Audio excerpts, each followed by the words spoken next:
Hi guys, I'm Nantai, and on the other side of the screen is Eric, and we're going to be A-League class of 2025 coming this at the end of this month, August. And so we just wanted to come in and give our advice based on our experience in terms of the whole admission process, the things that you don't know, the things they don't tell you, the ins and outs of how to handle that stressful period where you're dealing with your exams at the same time having to deal with your A-League admission and application. Just saying the best way to go about it. Yeah, we really hope you guys can learn something from this video. We are Kenyan students, so our application process may look a little bit different from yours. So, for example, our finalist interview was physical, yours may be virtual. And on like a continental scale, when you compare how competitive the admission for different countries are, it's the middle is in North Africa, like sides of Egypt and Kenya are some of the Yeah, most competitive Northern around. Africa, yeah. So that's also Wait, something wait, we need quick. to Can you take into share that? Can you consideration. hear what's around me? Sorry, I'm so No? sorry to interrupt you. Can you hear what's around me? Okay. So yeah, that's something you take into consideration. So we're Kenya students, so application process may look a bit different from yours, but we hope you guys can learn something. I think first things first, is who should apply to ALA or what ALA is really about. So it's a Pan-African high school meant for students aged between, I think, 16. You're supposed to be between 16 and 19 at the time of your application. See, I hope so. And then, so basically, you apply, and the school hopes to identify kids from across the continent who have capabilities to become prominent leaders in the spaces that they're in. It really has a huge focus on what is like your purpose. What do you hope to achieve? What change do you hope to bring onto the continent? And they basically mold you to be able to lead change in that particular field that you do. So if that's something that you're really passionate about, ALA is probably the school for you. As for who should apply to ALA, my experience and Nante's experience may be a little bit different. I personally did not decide I wanted to apply to ALA until the very last second because I wasn't sure if it was something that was for me. But eventually I just said, you know what? Why the hell not? There's nothing that I really lose by applying. So I just did. Nantai, what was your experience like? For me personally, I had been building up to it for about a year and a half. Ever since I got into year 10, I was introduced to the whole concept of A-League by a friend. And if you're interested in understanding how different challenges that face Africa as a whole are dealt with in different situations, that's definitely the place to be. If you're looking at a career or path that looks at things from a global aspect, ALA is the place to be because you interact with these different cultures, these different sociological studies, geographical studies, where you're able to understand how one problem can be confronted from very many facets and very many different ways of dealing with one problem. That's why I wanted AME to get that global outlook and global education that you can't get from your typical private schools in Kenya. Yeah, so that's Dante's journey. Dante was sure that he wanted to apply to ALN. He had known for like up to for a year and a half leading up to that point. Me, I think I submitted my application the night before the pool was going to close for the regular decision. So yeah, it was really last minute. I just said, you know what, why not? So depending on what kind of situation that you're in, will really determine whether you end up applying or not. But in our opinion, if you think talk to your career counselor or talk to maybe people who are closest to you. Talk about it, share what the school is all about. Maybe your principal in your school may give you advice and be like, do you think this is something that's right for me? Then evaluate, but don't take everybody's opinion. Like for me, I don't, my dad didn't want me to apply. Nanta, you? Is I there didn't anyone who tell didn't my want you parents I to? was applying. Oh, you didn't? No. Okay. So clearly, make a choice. Consult ChatGPT. He might help. Just let him know. Personally, I'd say if you want it, do it and don't tell anyone because people have their way of trying to manipulate the situation, which can definitely have a negative impact on your application process. So yeah. ChatGPT can be your friend. So yeah, just let him know because he'll also give you odds on how likely you are to get in. So moving on, Yeah. you've now decided, hopefully we've convinced you to decide whether or not you're going to apply to ALA. So now your thinking is, should you apply regular decision or should you apply early decision? It really doesn't matter per se, but Natai can start by sharing his experience with applying in the early decision. I'd actually not agree with Eric on that. I do believe it matters because when I talked to Eric, we had two completely different experiences in our application process. But in terms of, okay, until the final stage, there is no different whatsoever. You write the same essays in the same format, within the same time frame. It's just that early decision is, of course, that's earliest. So you'll have, was it July to October to apply for the decision round? And then for regular decision, I'm not sure. Eric will tell you about that. But so pretty much your essays are the same. They look at how you aim to achieve impact, who inspires you, and what your plan is for the next 2-year program that you're going to be following. Those are the primary things that you're going to navigate. And I did my application quite early. I think I was done by September, but I only submitted at the end of October, just I could go through my essays. I got a pair of eyes to look at them, someone who had no involvement in my application, just someone who was going to go through it, tell me if everything sounds right, if I'm able to pitch myself to the best way possible. But I was trying to keep it as authentic as possible without having, as I said, outside influence trying to dilute what you're trying to say and how you're trying to present yourself. So following that process was the most authentic way I feel like I could have approached the application process. And then now in the final stage, it's an entirely different platform where you're now interacting with different people from Kenya. Mind you, these are people who are from the top of their class, who are achieving different ways like of making change and impacting their communities and societies. So competition is 100% very intense, 100%. And that's something that you have to mentally prepare yourself for. Because we had a section where you asked to introduce yourself with an object, and the creativity that you hear and the out of box thinking that you're introduced to is something you definitely have to adjust yourself to, and something that you have to step outside your comfort zone if you really want to leave an incredible mark on the people that you're pitching yourself to. And I had the pleasure of being able to interact with the admission staff at lunch period and in different like settings. So it definitely gave me a good opportunity to be able to pitch myself in the best way possible. And remember that you're being assessed at every given time. If be it at lunch, be it during your game section, be it during your social section, they're observing it every given time and ensure that you're presenting yourself in the best way you know how and the best way you would like to be perceived.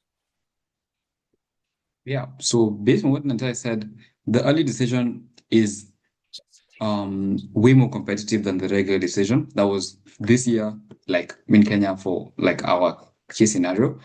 His round was way more stiff, was way more competitive than my round. I was hearing his stories. He really scared me because, I asked him about it beforehand. And I was walking in with that mindset of, wow, I'm going to meet kids here who are going to blow me out of the park. I mean, I did, but compared to the early decision round, that one is way, way, way, way, way, way, way, way, way more competitive on a comparable scale.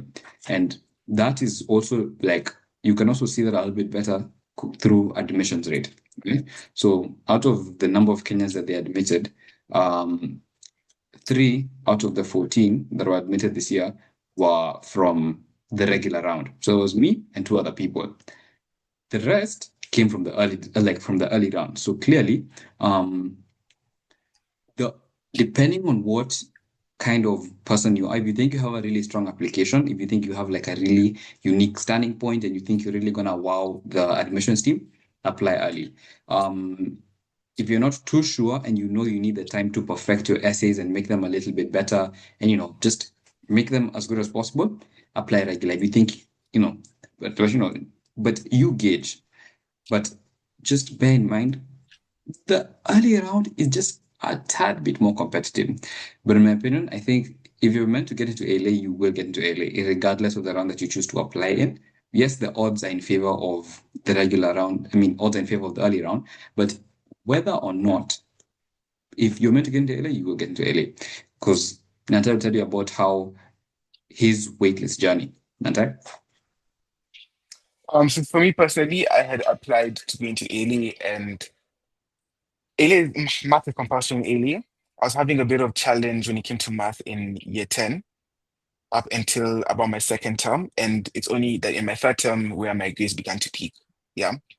And the thing about ALE is that they have a very rigorous application process, especially academically, where they looked at my report cards all the way from year 8 to year 10. So even though I tried to put up the argument that in year 10 I was doing well, they were looking at my report cards from year 8 and year 9, where they saw I was having a challenge in math. And for that reason, they told me that I'd be deferred to the regular decision, where I would be now, my application would be considered as part of the regular decision batch rather than the earlier decision batch. And that's just how competitive ALE is, where to the point your application is what they want to see until they see one flaw in your application. I mean, don't forget you're applying to a school that has a 4% acceptance rate. Competition is extremely steep. The difference between you and another person is a decimal point. And you have to be comfortable with the fact that the smallest issues in your application is what will give you that setback from the rest of your group. And so what I had to do was I focused on maintaining communication. I'm pretty sure I annoyed the ALA staff, and at some point they became sick of me. But I just tried to maintain reaching out, sending them how I'm doing in my mocks, my pre-mocks, I'm showing progress. Also, just sending them my report cards every once in a while, sending them what I've been able to achieve academically and outside the classroom, and just being able to just pitch myself in the best way possible. Remember that it could be that one email you send that really puts in the nail in that you're meant for ALA. And even when they see that relentless communication that you're showing, that can also be a point that will show them this person is meant for ALA because they're able to stay committed to the application process, they're able to stay committed to the goals that they want to fulfill. And so that's the experience I had. And it just gave me the perspective that it's an entirely different realm of people you're dealing with. Where, for example, when I tell you math was my challenge, I don't mean that I was getting B's. I was getting maybe C's to B's in year 10. So if that should tell you something. If me getting C's to B's was not enough for me to be accepted into the early decision round, you should be able to understand the type of competition you're dealing with when you're applying to ALA. Although your essays may be flawless, you as a character may be what ALA is looking for. They look they look beyond that. They look at every single perspective of what they're dealing with. They look at academics, they look at your sports, your music, and they look at your application itself. Yeah. So that was Nanta's experience. So what you can pick up from that is if you're meant to get into LA, you will get in because he ended up getting deferred into the regular pool and being assessed with the individuals in the regular pool. But eventually he did get in. And number two, try as much as possible to have everything, perfect everything. Like try to get it to the highest possible standard that you can. What you can change, change. But just because maybe, for example, your grades in math may be a little bit low, you may now be steered away from applying to LA. Please apply.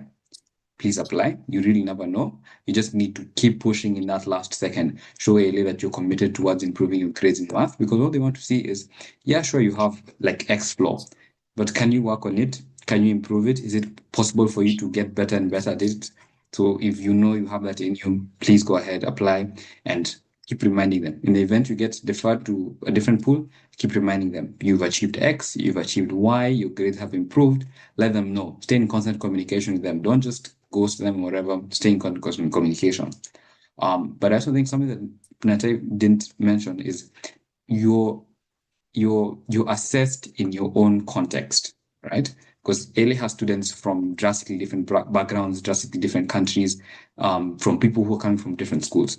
Meaning, you, for example, someone, if people are in two separate schools, and the two separate schools are in separate tax brackets, you won't be assessed on the same level. Something that's expected of someone who goes to a high-end private school will not be the same expectation as someone who's in a probably public school where they're paying a little bit less. So you are assessed in your own context.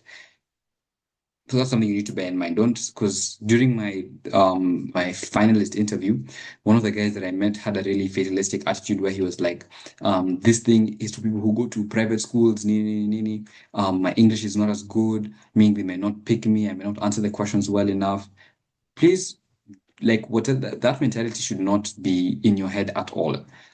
ALA will assess you in your own context because once you get there, everybody's going to have an opportunity to benefit from what's available at ALA. You put the all they want to see is you putting your best foot forward, not what anyone else thinks is their best foot forward, your best foot forward. So you assess in your own context, so you need to put your best foot forward. And yeah, don't worry, just you'll be fine. Yeah, you'll be fine.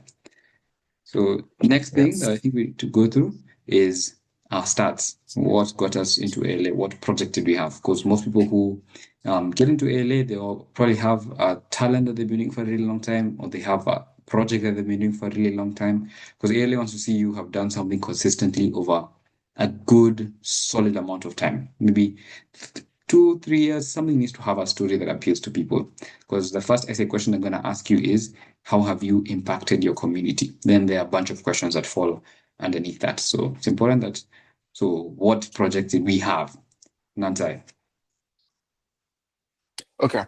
So I would like to say that I did play a good role in terms of my community outreach programs. And what I focused on when I was doing my application was my passion project, which was an initiative I started with four of my friends called A Child at a Time. That basically focused on raising awareness for victims of child abuse. And one thing I will say for sure is that when when you're assessing the effectiveness of your program or your initiative, impact is something they definitely look at. Not impact in terms of numbers, but impact in terms of, is this relevant to your community? Is it the way you've addressed it? Is it what was needed and what that like community did at that given time? Is it a priority? And that's also something that you deal with when you're dealing with a bunch of social projects. I experienced the same thing with Born that Eric will talk about later because that's his initiative, where it's important to understand what is important in that community at that given time and looking for the best critical way to be able to solve it. Yeah, that I won't speak much on my passion project because for mine personally, it was a social media initiative. It was as well an initiative I did in school where I had an awareness walk, had a bunch of seminars. So yeah, that's basically what I was focused on, and also just a bunch of social advocacy for victims of child abuse. Nantai, how long have you been doing that? I did it for that's yet 10 time to study for about a year by the time I was applying for ALA.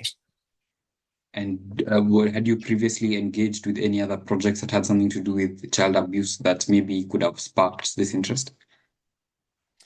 Um, one of the organizations that we worked with, Shining Hope for Communities or SHOFCO, is where I used to volunteer a lot when I was a child.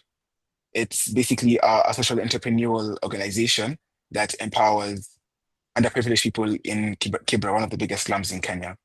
And they deal with gender-based violence, they deal with victims of child abuse, and they run a school called Kibera School for Girls that basically fosters these children who are basically from underprivileged families, also victims of abuse, who are victims of domestic violence between maybe their parents or their relatives. And they kind of create that safe environment for them to learn and really strive to do better and uplift their community. And that's something that I was introduced to when I was a child from about the age of 8, and I've been doing it until now. So that was definitely a strong foundation that pointed me in that direction. Yeah. So Nantai has been doing things related to helping children and people who've been victims of abuse over a long period of time. You've had him say from age 8 up until now. So clearly there's something that area wants to see that you've done something consistently. You've been doing it maybe for the last 3 years. That also works. But impact is also important. Yeah.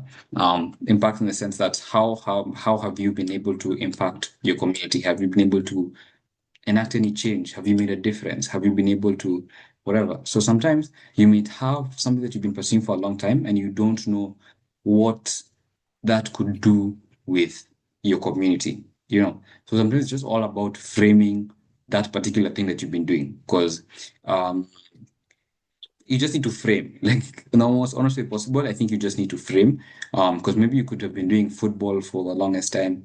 You could figure out how you can frame football to your community. Just think outside the box because sometimes people think that when someone says having an impact in your community, first thing you think of is a project like Nantais where they do charities, fundraisers, whatnot. And sometimes not everybody has done that. So just have a huge part of your ALA journey in your application is going to be thinking and reflecting. You just need to think, have your ideas written down, and keep thinking and thinking and thinking and thinking and thinking. Because the more you think and the more you reflect, the better your essays get, and the more someone reads your work and they're like, "Damn, how do you think of that?"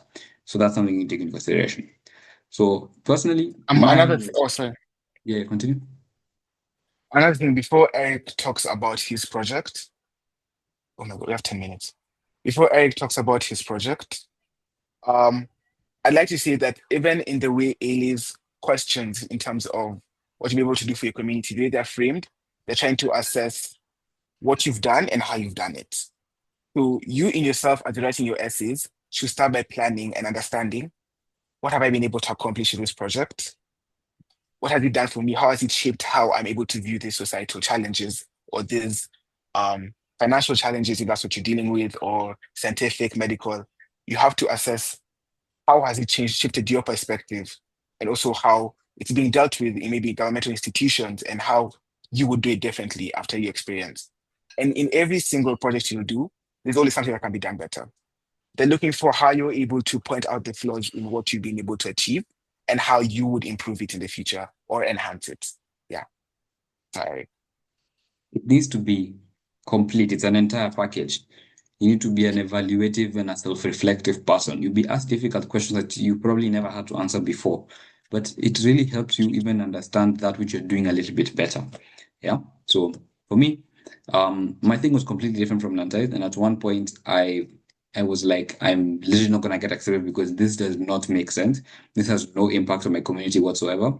I was consulting ChatGPT, and ChatGPT told me there's a chance that I wouldn't get in because the issue that I was tackling had little to no effect and wasn't like a pressing issue on the continent. Because you see, child abuse is a more pressing issue than kids wanting to cook, right? So that brings me into what my passion project was about. So my project is a cooking page, right? So I share recipes and videos to hopefully inspire kids to cook. And yeah, so basically we're tackling the preservation of culture through food. So that's in the process of cooking it, in the process of enjoying the meals, the memories that are shared, and things like that. And because food brings people together. It's like something that's just natural and it's instinctive, right? So the whole objective of what I do is help encourage kids to cook for their families because it's a love language. It brings people together, and if people are together, things can happen. And for my early application, I took a little bit of the angle of kids cooking African food because I had to, as I was saying earlier, you kind of just have to like frame it a little bit. Yeah.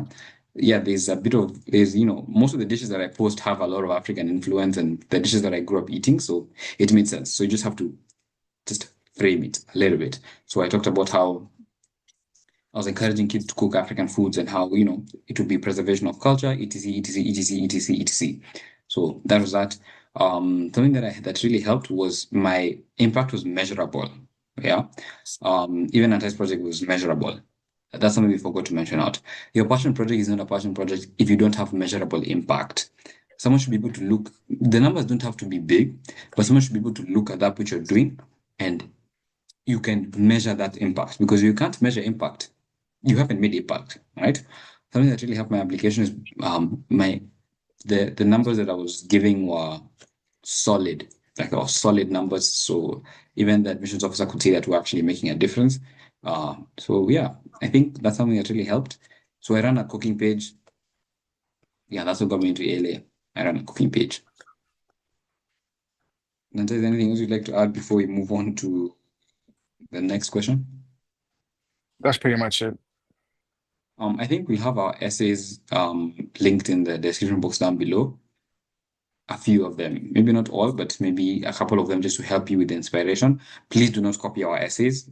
They will know. I think they have like a database that they compare with. Yeah. So do not copy our essays, but they should give you a bit of guidance. So, Nate, what don't they tell us about the process? What's something you wish you knew before applying to ALA? Something I wish I knew before applying to ALE is the fact that even though school starts in August, your whole summer is an ALE summer. Your whole summer Yeah. before going to ALE is definitely not something to sleep sleep through. Because Yeah. something like, yeah, is that making sense? Yeah. Yeah. So you basically go through a whole online semester before you go into A-level. It's about a 30 to 40-hour program where you do a bunch of, uh, is it prerequisites? Yes, prerequisites. A bunch of prerequisite and modules that basically guide you towards A-level. Helping you understand A-level, helping A-level understand you, helping you be able to understand yourself. able to understand your work patterns, your work habits. And something that I learned about ALA is ALA coaches you to be your best leader, because again, it is a leadership academy, to be your best leader of yourself and people around you. And that's what it's going to guide you towards. Initially, it will be a very, you'll be able to breeze through the program, but at some point, it does get a bit hectic and heavy, where you actually have to become a critical thinker, be able to think through your own responses, because again, the rest of your class can see your responses. Because it's an opportunity for you to learn with your classmates and your peers, able to see where maybe they're able to fulfill something that you've always wanted to achieve, and you able to understand how they did it, and you're able to apply that in your own life. Yes. Eric? Yeah. Personally, something that I wish I knew was please be confident in that which you're talking about, especially during the interview. Um, because confidence rubs off on other people. You see, the moment someone can see that you're someone who understands themselves, you're confident in that which you're doing. Sometimes confidence is the key to getting to where you need to be. Because the moment you're confident and you believe that maybe and actually you can do this and you can achieve this, you'll be fine. So be confident in what you've achieved. You do not compare yourself because comparison is a thief of joy. And get into the application of ALA with an open mind. You will learn a lot about yourself in particular. Like me, for sure, I can tell you, I've learned a lot about myself and even the things that I do, I now do them with an objective in mind. Because ALA made me think about that which I do, and I was able to establish missions, objectives, nearly. So I do things more objectively, right? So getting with an open mind, you learn a lot about yourself. It'll be a growing opportunity for you. So don't pass it up. Um, yeah, maybe. Actually, to elaborate on what you've just said, actually, Mm. Um, a lot of people I've spoken to that went to ALA, first of all, I would highly suggest that you have a conversation with at least one person that's gone to ALA if you have the opportunity to do that. It definitely will give that like the clarity you're looking for, because there'll definitely be a lot of uncertainty during your application process. And just having that person is able to affirm you on what you're going into and able to give you that clarity that you're seeking will 100% help your application. And as Eric said, comparison is a thief of joy. You're dealing with people who are at the top of their game, creme de la creme, as Eric says, creme de la creme. And and you see people who are advising the United Nations, people advising African Union, people who have platforms like Eric does. And just being able to use those people as lessons and opportunities to be able to expand your horizons is what you should be doing, not comparing yourself with them. You're all on different trajectories in life. You've all been chosen by ALA, which means you're all worthy candidates. And you need to be confident in what you're marketing yourself as. We all end up in different areas and we all end up in different qualifications.